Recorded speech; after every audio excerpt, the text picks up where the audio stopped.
abrangeu e me salvou, me libertou e me curou, me trouxe vida, me incendiou. O teu amor para sempre viverei. O teu amor para sempre cantarei. Em tua alegria forte serei. Jesus,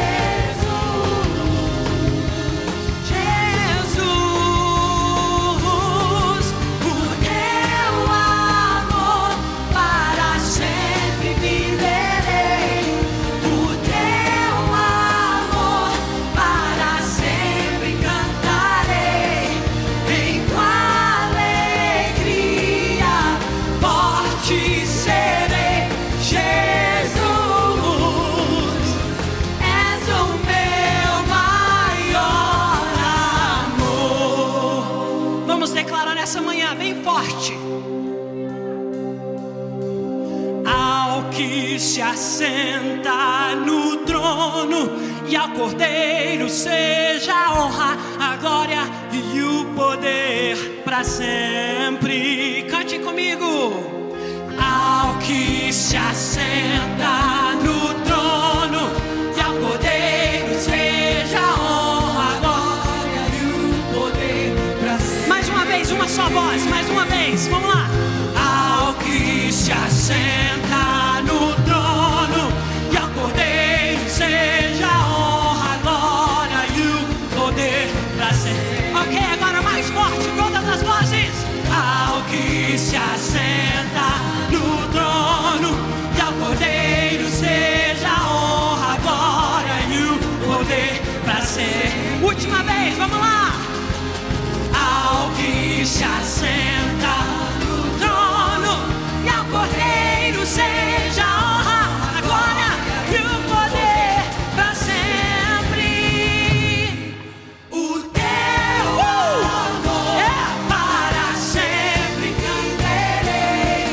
O teu amor para sempre cantarei.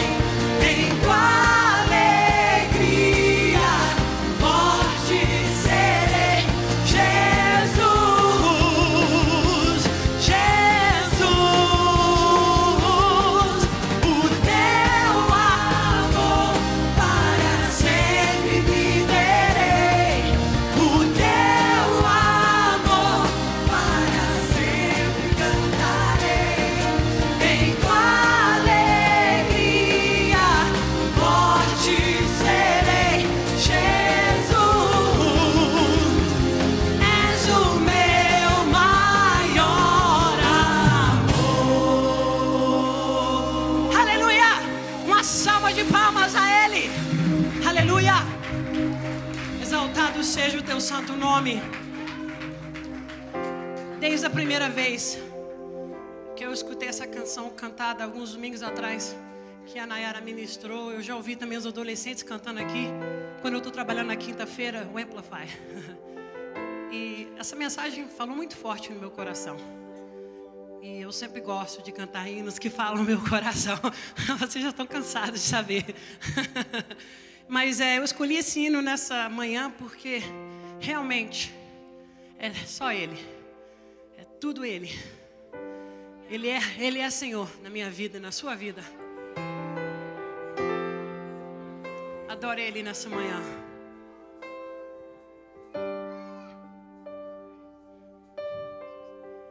Deus de amor, vida das, trazes luz ao escuro, forte pra restaurar corações quebrantados. Grande é Senhor,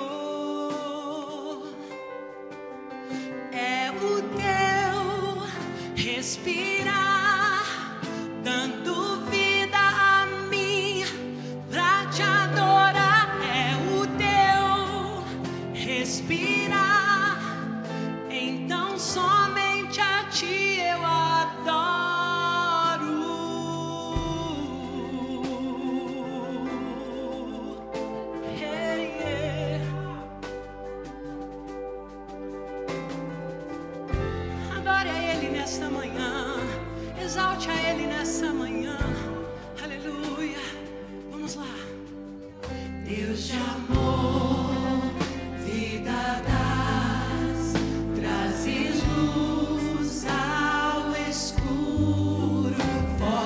pra restaurar corações quebrantados.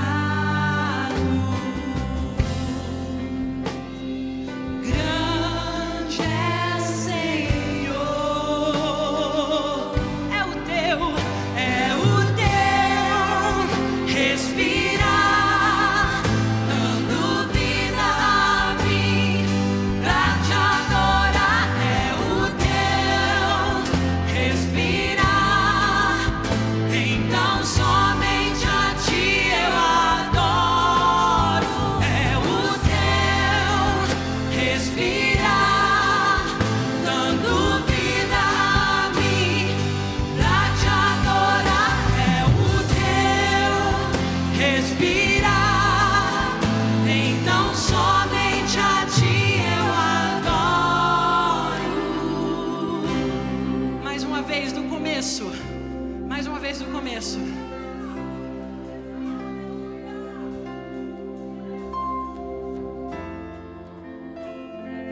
Te adoramos, Senhor.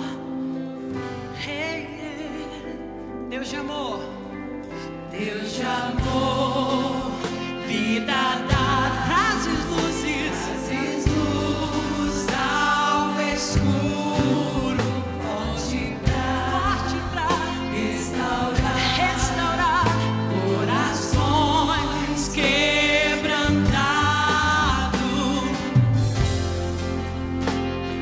Grande é Senhor, é o teu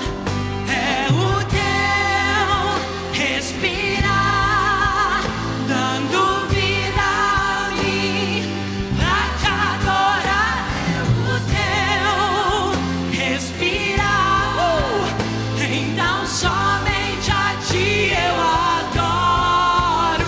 É o teu respirar, dando vida a mim pra te adorar. É o teu respirar, então somente a ti eu adoro. Aleluia.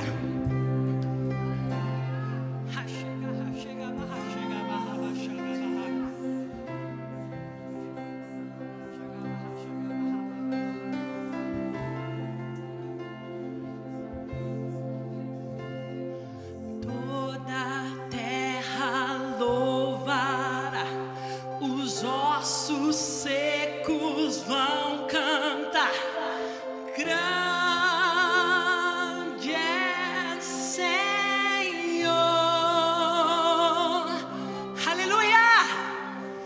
Toda a terra louvará, os ossos secos vão cantar. Grande és, Senhor. Mais forte agora, vamos lá. Toda a terra louvará, os ossos secos vão cantar. Grande és, Senhor. Toda a terra, toda a terra, toda a terra louvará, os ossos secos vão cantar. Grande é Senhor, é o teu respirar, dando vida a mim pra te adorar. É o teu respirar, então somente a ti eu adoro. É o teu respirar, dando vida a mim pra te adorar. É o teu respirar, então somente a ti eu adoro. Chega, chega.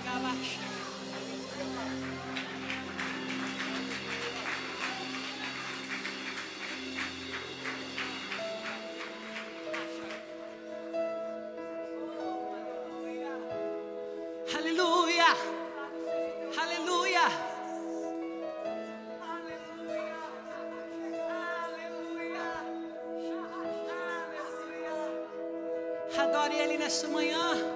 Aleluia.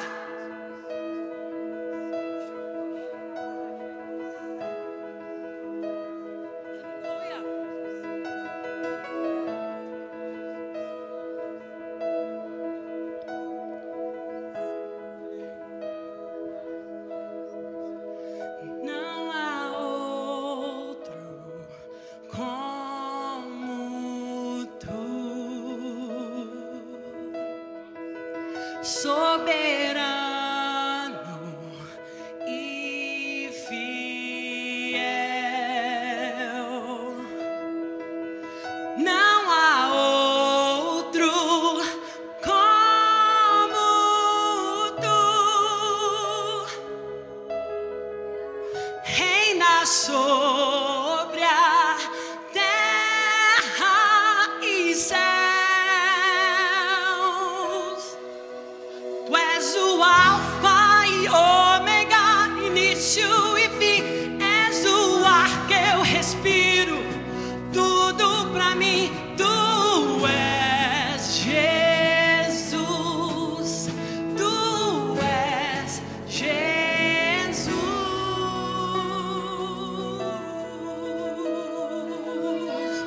Aleluia, Ele está neste lugar. Adore a Ele, simplesmente adore a Ele nesta manhã. Aleluia.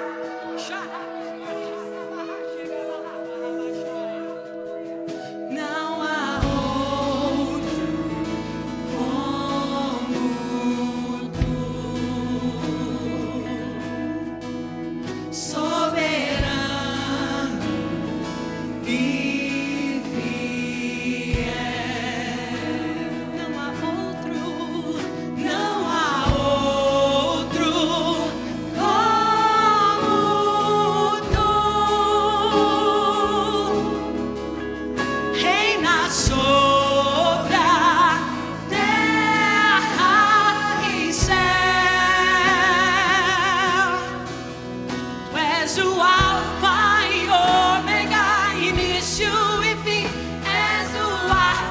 respiro, tudo pra mim. Tu és Jesus, tu és Jesus. Tu és o alfa e ômega, início e fim. És o ar que eu respiro, tudo pra mim. Tu és Jesus, tu és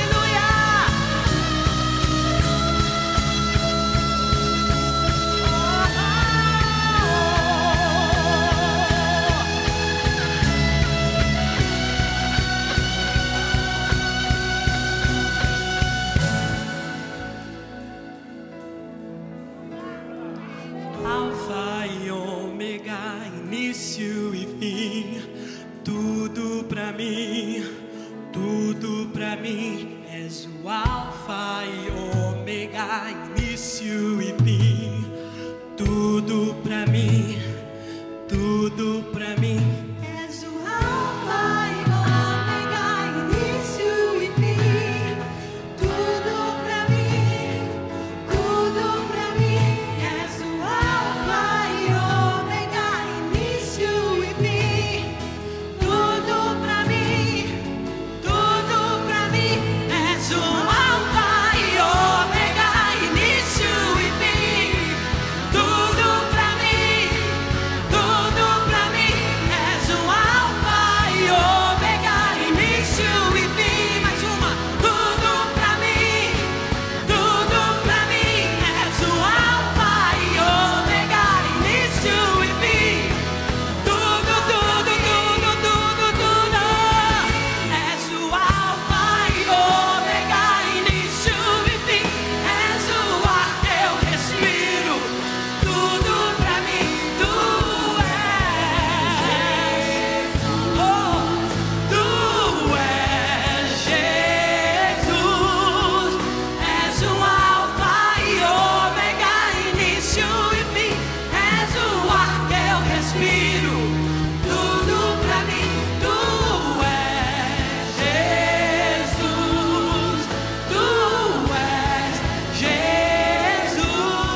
Jesus, a igreja conosco.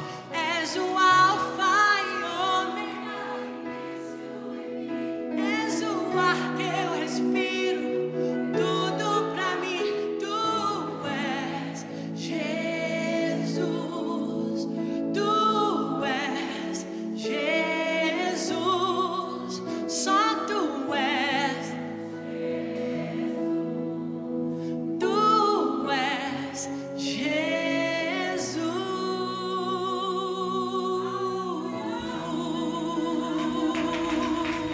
Aleluia! Aleluia!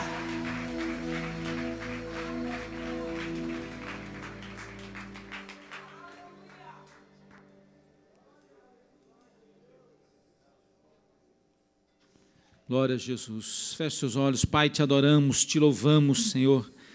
Santo é o teu nome, bendito é o nome de Jesus. Tu és a nossa força e fortaleza, tu és o nosso Senhor, o nosso Salvador, o nosso ajudador. Obrigado, Espírito Santo, pela tua presença maravilhosa. Obrigado, Espírito Santo, que o Senhor nos alegra, o Senhor nos renova. Obrigado, Espírito Santo, obrigado pela tua graça e a tua misericórdia. Continua falando, Senhor, através da palavra do Senhor, através da ministração da Tua palavra aqui com as crianças. Abençoa os professores, em nome de Jesus, trazendo cura, salvação, libertação, batismo com o Espírito Santo, em nome de Jesus, Senhor. Nós te adoramos, nós te louvamos, Senhor, e agradecemos em nome de Jesus. Você pode dizer amém? Glória a Deus. Pode se assentar com alegria. Graças a Deus. Nossa oferta e os nossos dízimos vão ser depois, na hora da Santa Ceia. As crianças podem ir, lembrando sempre que esta classe aqui, não sei se vai ter, é 11 e 12 anos, aqui deste lado, 11 e 12 anos, e 10 anos para baixo, lá nas outras salas. E somente os professores escalados nas classes, por favor, os pais nos ajudem nisso, pode deixar a sua criança com tranquilidade. Abra sua Bíblia aí em Colossenses 3. Colossenses 3. Enquanto você abre, a agenda da igreja, todos os anos a gente faz, né, já está pronta lá. Se você quiser, é só pegar lá. Tem algumas mudanças esse ano e traz as lideranças da igreja e outros anúncios. Então, está à disposição lá na saída. Nós começamos semana passada uma mensagem sobre comunhão, expressão de vida. Quando se fala em expressão de vida, e eu falei semana passada, claro que não vou dizer tudo o que falamos, mas como introdução, Deus criou todas as coisas com um objetivo, com um propósito específico, propósito de ser, de existência. Por que isso existe? Tudo que, né, as companhias, as empresas criam, um carro, um telefone, qualquer tipo de aparelho, qualquer tipo de produto, tem um propósito. O propósito do telefone era para ser telefonar, né? Hoje em dia não é mais, né? Mas tem vários outros propósitos. Mas o propósito do carro é dirigir, te levar para algum lugar. Até os alimentos, né? O pão, se faz um pão para quê? Qual é o propósito do pão? Saciar a fome de alguém. E tudo que se faz, e Deus nos criou assim, Deus criou todas as coisas com um propósito, com a razão de ser. Por que isso existe? E aí nós falamos que seres humanos foram criados também com propósito, já até ministramos aqui, né? E fizemos aquela campanha que o pastor Rick Warren divulgou e fez, e nós cremos e entendemos que isso já era pregado antes, né? O pastor Miles Monroe já falava sobre isso há muitos anos, sobre o reino de Deus e o propósito de cada um no reino de Deus. E nós entendemos que somos criados com um propósito, ou seja, qual é a nossa razão de ser? Por que eu existo? Por que você existe? E aí, além de outros propósitos, não é isso? Um que nós estamos especificando aqui, que é esse da comunhão. Nós somos criados por Deus para viver em comunhão uns com os outros.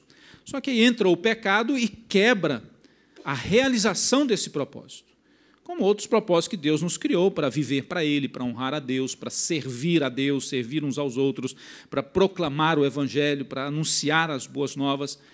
Então, os propósitos de Deus na minha e na sua vida, eles continuam os mesmos, só que o pecado nos afasta de realizar o que Deus quer para mim e para você. Ou seja, a vontade de Deus para a minha vida, para a sua vida, o pecado nos afasta disso. Então, Jesus vem para quê? Jesus vem para restaurar. És tu? Deixa eu abrir um parênteses aqui, gente. Edinho, dá uma salva de palmas para o Edinho, gente. Só uma. Deus abençoe, Edinho está aí. Fechou parênteses. Voltando. Então, tudo que... É que eu levei um susto, falei, é o Edinho mesmo, está ali. Então, lembrando que Deus, criou o Edinho até para assustar a gente. Não de medo, mas de alegria, né? De satisfação em vê-lo, de prazer em vê-lo. De medo, não. Então, Deus nos cria com um propósito. E aí o pecado nos afasta desse propósito. O pecado nos afasta de cumprir a vontade de Deus, de cumprir o propósito de Deus. Aí Jesus vem para nos restaurar. Restaurar ao plano original. Restaurar ao plano que Deus nos criou. Olha aqui. Entender que em Jesus nós vamos sendo restaurados. E aí, ao plano original, a imagem e semelhança de Deus, que Deus nos criou, temos, só que está deformada com o pecado, e agora em Jesus, essa imagem e semelhança vai sendo restaurada e vamos nos tornando semelhantes a Jesus. Porque Jesus, diz a Bíblia em Hebreus 1:3, ele é o resplendor da glória de Deus e a expressa imagem de Deus. Quer parecer com Deus, quer ser imagem e semelhança de Deus, é só imitar Jesus, é só parecer com Jesus, imagem e semelhança de Jesus. E aí nós precisamos entender que nesse propósito que Deus nos cria, nós precisamos viver os propósitos de Deus na nossa vida. Precisamos viver de acordo com a vontade de Deus. E como eu disse, talvez você vai ouvir algumas coisas aqui que já ouviu, mas outras, como a gente esteve orando, buscando a Deus, são novas. E aí falamos sobre esse propósito da comunhão, de viver em comunhão uns com os outros. E viver em comunhão uns com os outros começa em ter comunhão com Deus, intimidade com Deus. E aí, semana passada, nesse texto que nós lemos, e vamos ler aqui de novo, falamos sobre a primeira coisa que eu preciso fazer é abandonar práticas e atitudes que prejudicam os relacionamentos. E aí Paulo fala sobre isso aí, o versículo 1 de Colossenses 3. Portanto, já que vocês ressuscitaram com Cristo, procurem as coisas que são do alto, onde Cristo está sentado à direita de Deus. Eu já falei isso aqui, a gente sempre fala, salvação é única e exclusivamente pela graça de Deus, nenhuma obra, nada nos dá salvação. Manutenção da salvação, ou seja, permanecer salvos, é a graça e a misericórdia de Deus que nos mantém salvos. Agora, a partir do momento em que eu sou salvo, que você é salvo, aí entra o que Tiago disse, que a fé sem obras é morta. Entender que eu tenho uma responsabilidade, soberania divina, graça e misericórdia de Deus, responsabilidade humana, crescimento, desenvolvimento e transformação diária de caráter e nos tornando semelhantes a Cristo Jesus. Aí há uma responsabilidade minha, uma cooperação com Deus. E aí eu preciso abandonar as práticas, porque a Bíblia diz aqui, nós lemos, já fomos mortos com Cristo, mas já ressuscitamos com Ele. E se ressuscitamos com Ele, isso quer dizer o quê? Uma nova vida. Aí tem uma lista aqui de práticas que Paulo cita, que nós não vamos ler hoje, do capítulo 3, aí do versículo 1 até o 9, até o 10, nós lemos, há uma lista aí de práticas e atitudes que nós devemos, e a Bíblia diz aqui, Paulo citou, né, façam morrer estas práticas, depois ele cita, vocês precisam abandonar essas práticas. Isto é chamada responsabilidade ou não? Sim ou não? Porque às vezes a gente quer cruzar o braço e falar, não, Deus faz tudo na minha vida, eu não preciso me esforçar para nada. Para ser salvo não tem esforço, para manter a salvação não tem esforço, é a graça de Deus. Mas para viver uma vida crescendo e desenvolvendo, e fazendo e cumprindo o propósito de Deus na minha vida, a Bíblia está cheia de termos imperativos, de ordens, de ação, de me responsabilizar. Façam morrer, abandonem essas práticas. Você entende isso? Diga amém. Agora, não é como um processo religioso, uma religiosidade, que eu tenho que cumprir essa listinha de coisas para que eu possa entrar no céu. Não é isso. É baseado no que nós cantamos aqui, no amor de Deus. é baseado porque Deus nos cria para nos amar. Eu li um artigo que às vezes assusta a gente, porque a gente sempre ouve isso, né? Deus nos criou para adorar a Ele, Deus nos criou para adorar a Ele. Mas se você for ver a Bíblia, esse não foi o primeiro objetivo de Deus. Claro que quando a Bíblia fala que somos novos e novas criaturas para o louvor da sua glória, mas quando fala em adorar, é toda uma vida, uma existência para Deus. Mas se você for ler a Bíblia, a primeira razão que Deus nos cria e nos faz, porque Ele não precisava de ninguém estar adorando Ele, tinha muito anjo lá louvando, cantando e adorando Ele, cantando bem. Se alguns de nós aqui, né, fosse, não incluindo eu, né, ter só esse objetivo de louvar a Deus, estava perdido. Porque não canta nada, não toca nada, não é isso? Não é o meu caso, mas Deus nos cria muito mais do que isso, ou muito mais do que para isso, só para louvar a Deus. Deus nos cria para que sejamos não objeto no sentido de coisa, mas que sejamos um alvo do seu amor. Sejamos um alvo para Ele amar. Deus cria o homem e a mulher e cria o ser humano para ter um relacionamento com esse ser humano, e aqui no melhor sentido da palavra, pelo amor de Deus, um relacionamento amoroso com esse ser humano. E da mesma forma esse ser humano amar a Deus.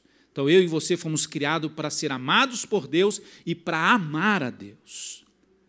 Então, por isso que às vezes as coisas não estão dando certo na nossa vida, porque nós não estamos vivendo o nosso propósito. Qual é o nosso propósito?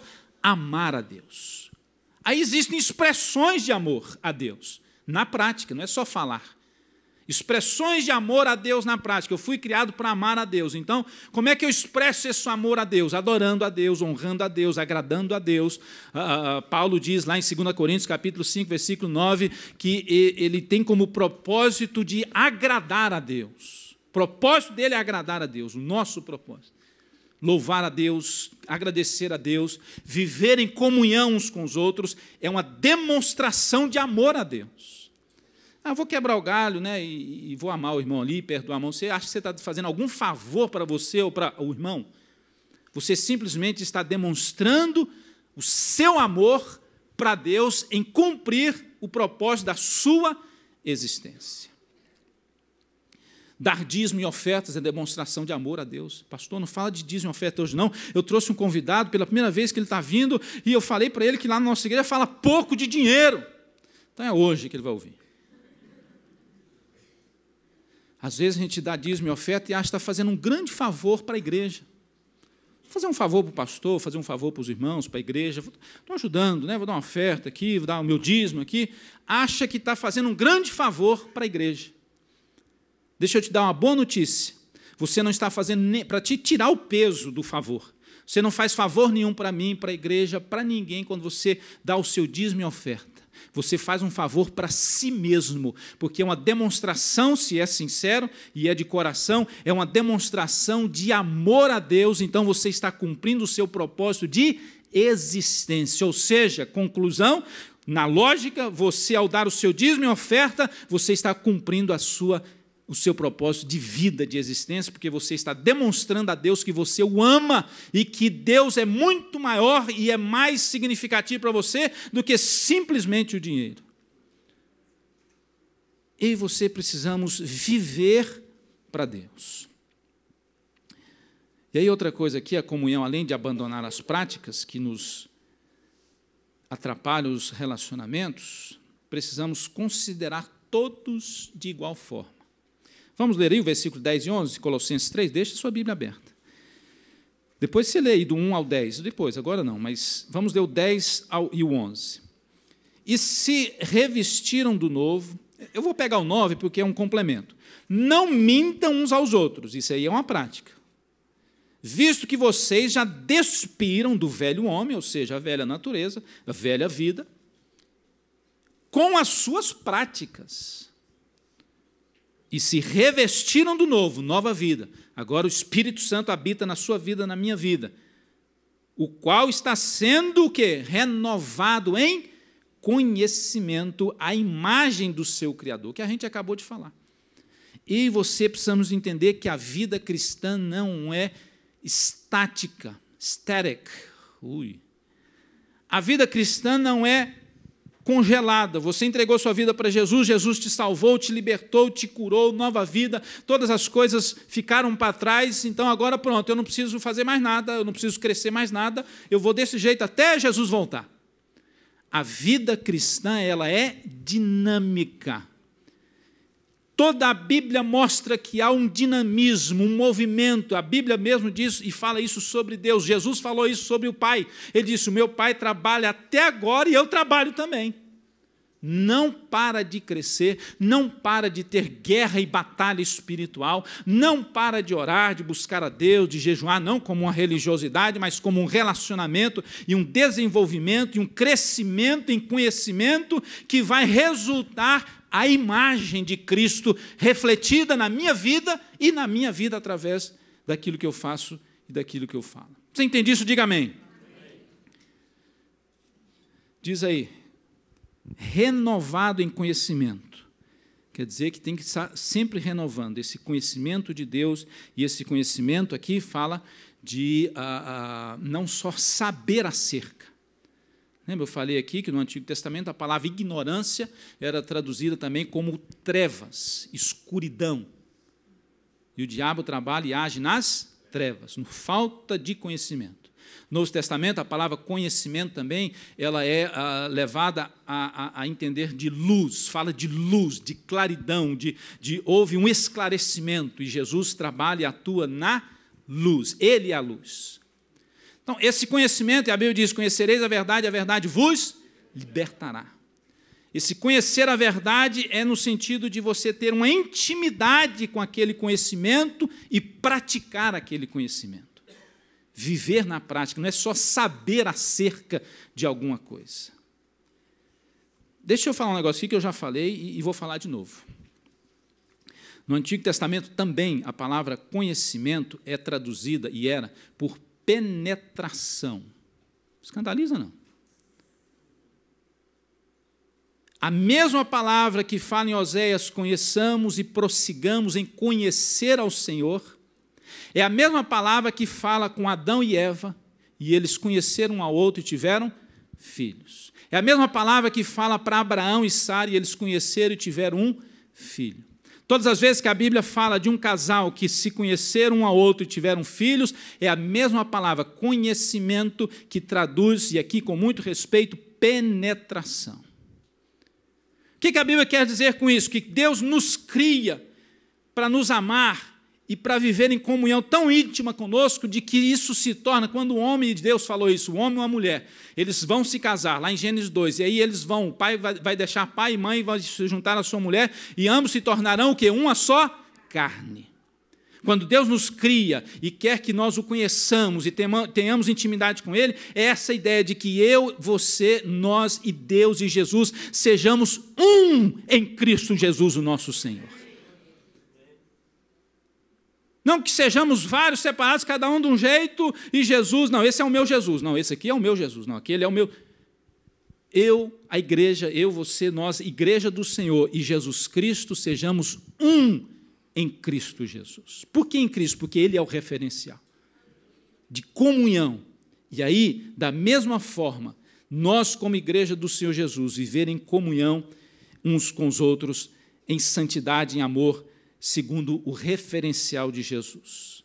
Diz aí o versículo 10, se revestiram do novo, o qual está sendo renovado em conhecimento, a imagem do seu Criador. Versículo 11, nessa nova vida já não há diferença entre grego e judeu, circunciso e incircunciso, bárbaro e cita, escravo e livre, mas Cristo é tudo e está em todos. Eu não costumo fazer isso não, mas faça agora. Vira para alguém e diga assim, Cristo está em mim. Diga, Cristo está em mim. Cristo está em mim. Então olha para cá. Se você tem essa convicção de que Cristo está em você, a Bíblia está dizendo que nós somos um, porque Cristo é tudo em nós e está em todos, que são salvos em Cristo Jesus. Essa é uma responsabilidade muito grande, minha e sua, que nós precisamos deixar Cristo ser tudo em nós. O problema está aqui. comunhão com o outro. Por que às vezes não dá certo? Ah, pastor, quer dizer que essa igreja aqui é certinha, todo mundo tem comunhão com o outro? Está longe. Não está longe, mas não está 100% não. Quer dizer que a gente nunca tem problema, que não quer dizer que o pastor é tão lindo, maravilhoso, como é realmente, mas que não dá problema com ninguém, que não discute com ninguém, nunca fala mal. Não, de jeito nenhum. Eu mesmo, seja onde for, seja aqui na igreja, seja em casa, algum lugar, se a gente às vezes fala em alguma coisa, fala mal com alguém, trata mal alguém, de repente dá uma má resposta, isso todos nós. Agora, o importante é entender que eu e você temos que nos arrepender, reconhecer isso e pedir perdão. Hoje nós vamos participar da ceia. E eu quero te desafiar, em nome de Jesus, a você participar da ceia em comunhão com Deus e em comunhão uns com os outros, porque Cristo é tudo em nós e em todos nós. Quando tratamos outros como gostaríamos de ser tratados, começamos a ver cada pessoa com os olhos de Jesus, seja ela salva ou não. Aqui não há segredo nenhum, e isso não há problema nenhum, nós cremos na Bíblia 100%. Nós cremos no casamento entre um homem e uma mulher. Nós entendemos que pecado é pecado, sexo fora do casamento é pecado, sexo entre um homem com um homem é pecado, sexo ou relacionamento amoroso de uma mulher com uma mulher é pecado. Nós cremos nisso, mas precisamos entender que, independente do que nós cremos, se eu olhar as pessoas com os olhos de Jesus, eu não vou sentir aquela raiva que a gente até diz que é raiva santa pelo pecado, eu então tenho raiva daquela pessoa porque ela pecou. Isso é carnalidade. E eu falo isso porque eu já vi isso demais na igreja. A pessoa peca, às vezes é crente, peca, a gente fica com raiva da pessoa. Você fica emburrado com a pessoa. Adolescente sabe o que é emburrado? Give me some word para emburrado. Is there some word for that? What? Salty. Yeah, but salty is easy. Salty, yeah.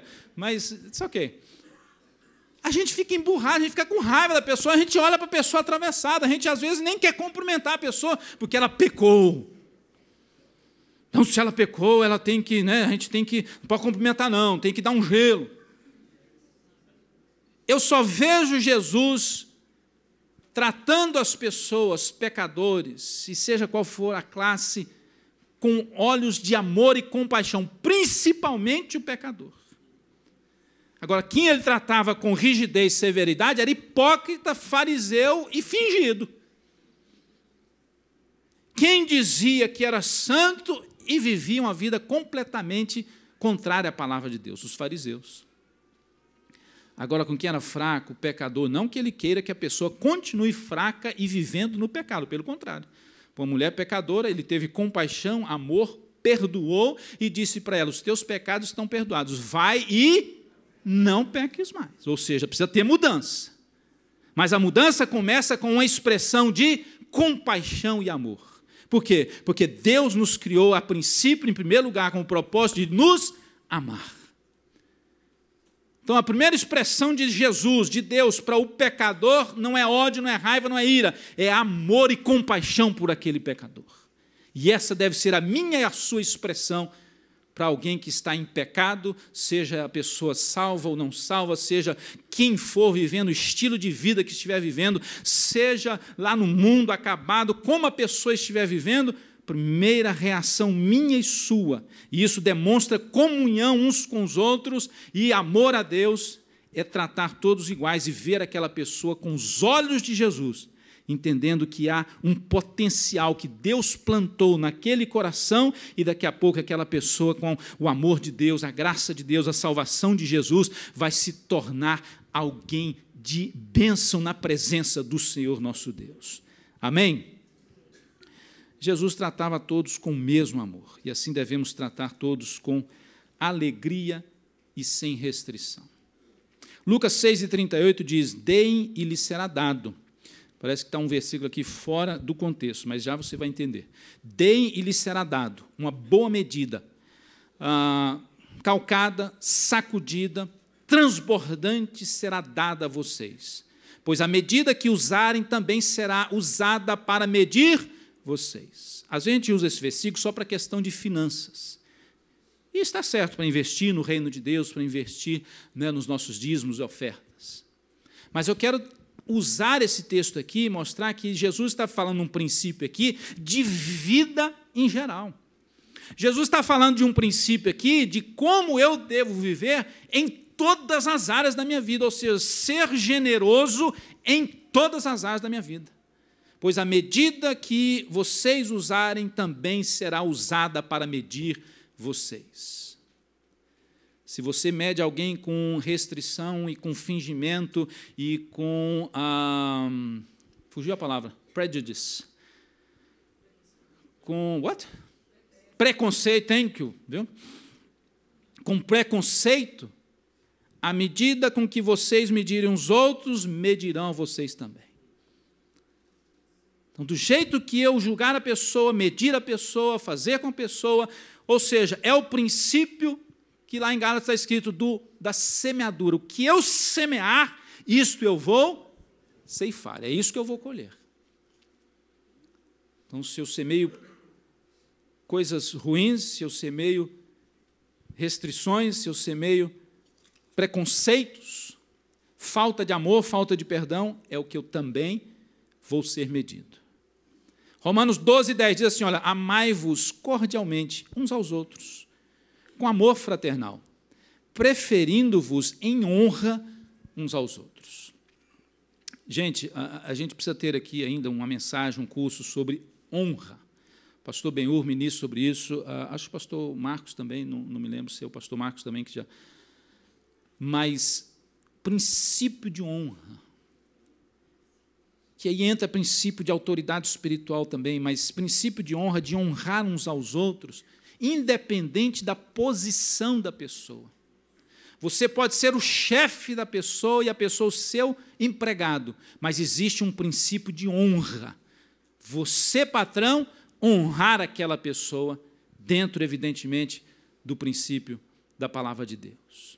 E, ao contrário, o empregado também tem um princípio de honrar o patrão.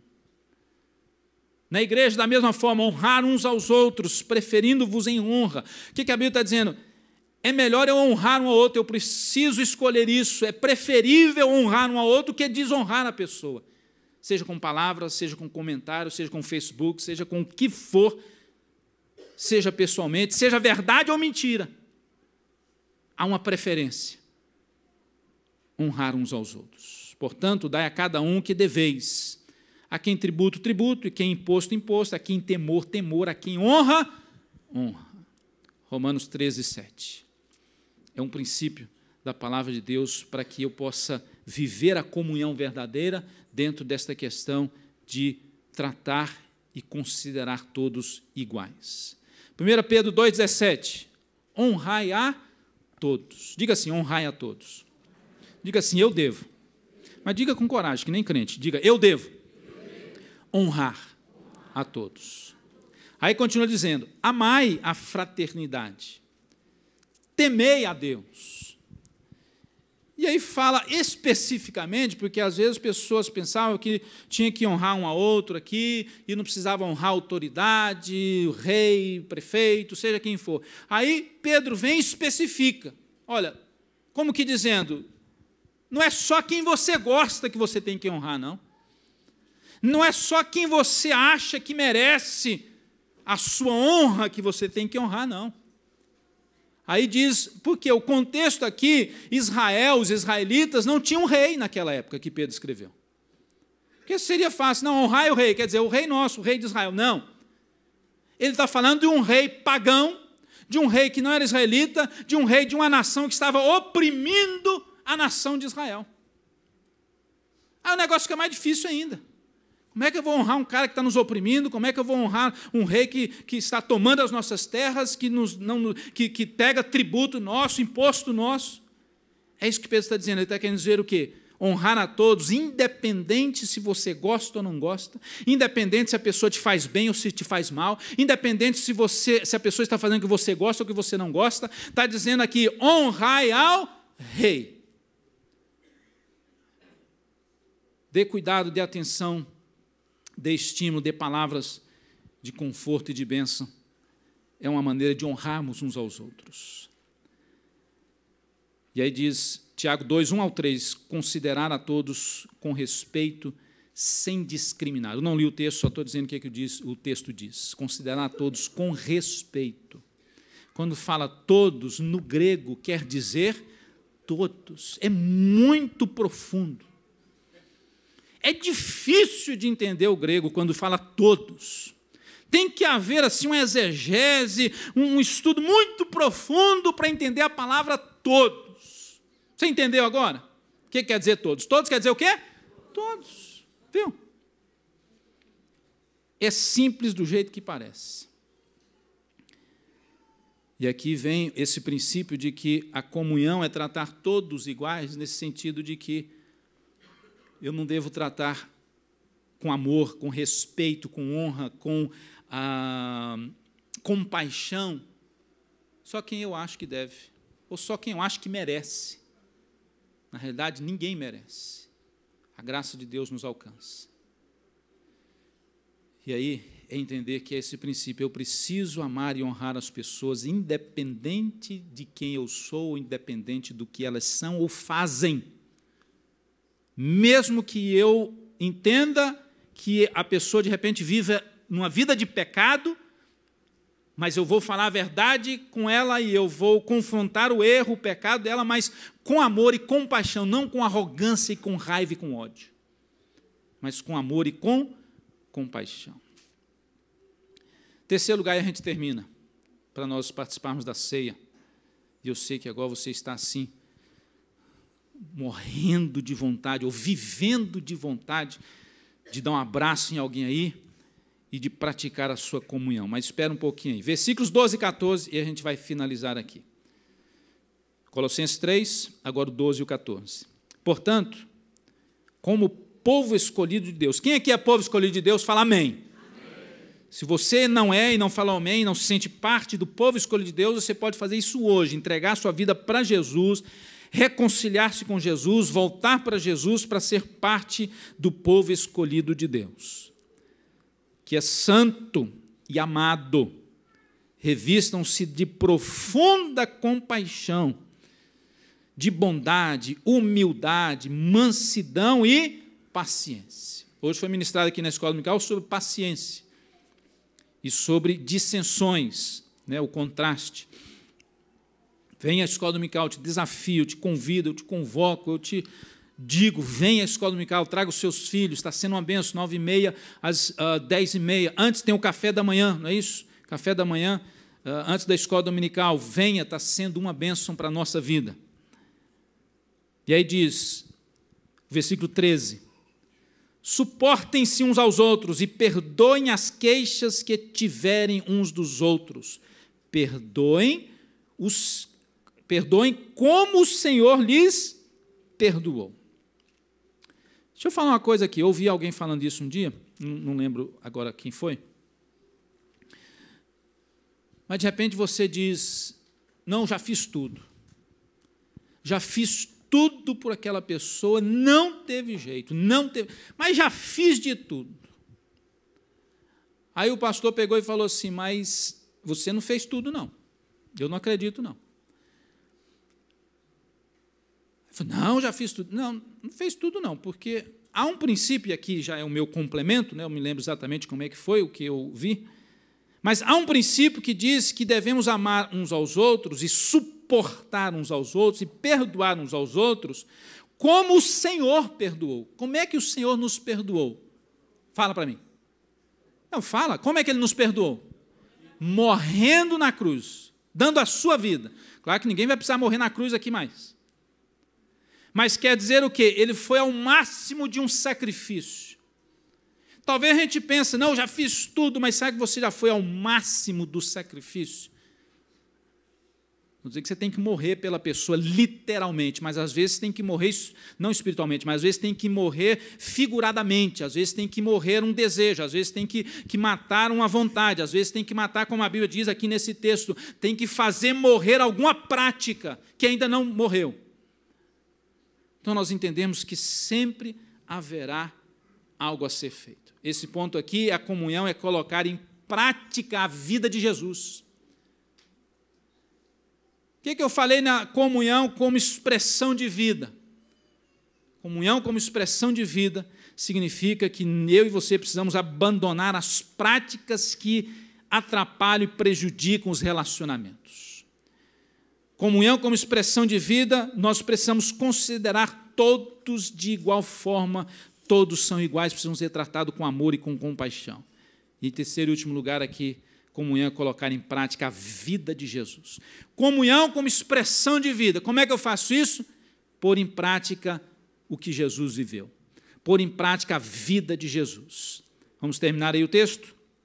Versículo 13, que nós lemos, suportem-se uns aos outros. Esse suportar tem dois sentidos, literalmente. Suportar de apoiar, de dar apoio à pessoa, e suportar de aguentar. Eu tenho que aguentar esse crente. Às vezes até rangendo os dentes. Eu tenho que aguentar esse crente, mas aguenta. Jesus chegou ao extremo. Eu acho que foi extremo. Mas é verdade, a palavra de Deus é absoluta. A gente fala assim só para dar ênfase, né? Que Jesus, nesse sentido, foi extremista num bom sentido, entenda bem. No sentido correto, certo, absoluto da verdade. Ele chegou a dizer, amai os vossos inimigos.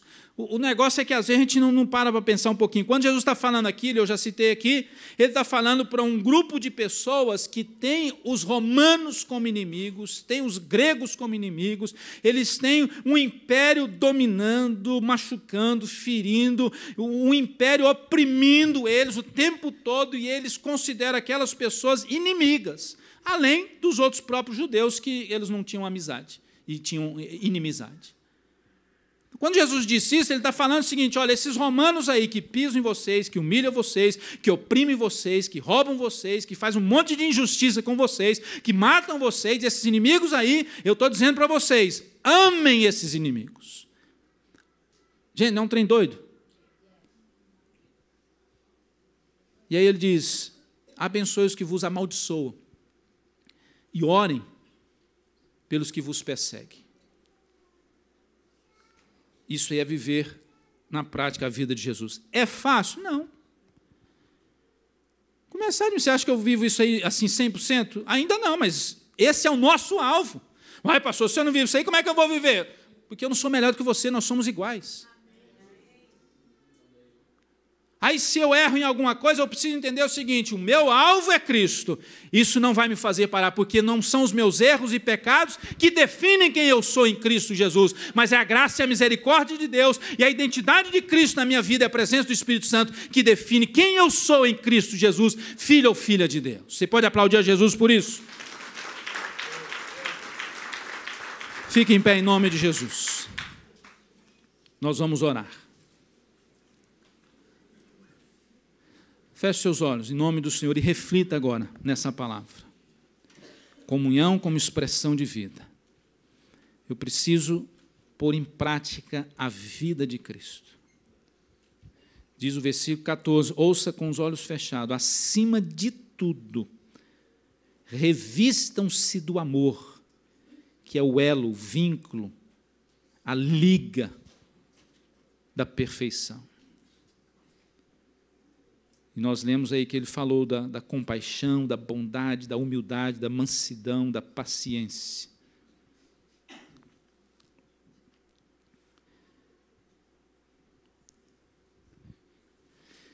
E aí Provérbios 3, 27 e 28, quanto lhe for possível, não deixe de fazer o bem a quem dele precisa.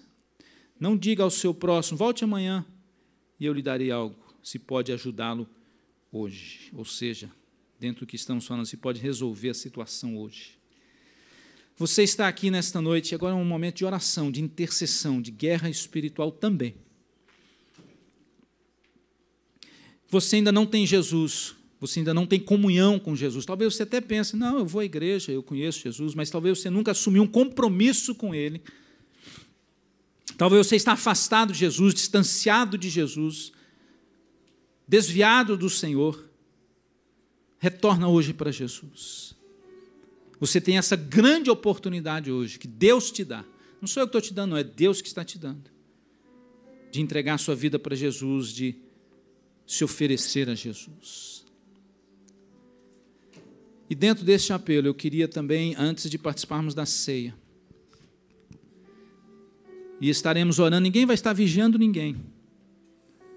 Eu queria pedir a alguns pastores, evangelistas, líderes de grupos familiares, irmãs, pastoras, missionárias, que estejam aqui na frente. Se alguém precisar de uma oração específica, venha. Se há uma necessidade específica na sua vida, seja nessa área da comunhão, seja de perdão, de liberar perdão, seja de uma cura, seja qual for a sua necessidade, você entregar a sua vida para Jesus, reconciliar-se com o Senhor Jesus. Vem em nome do Senhor.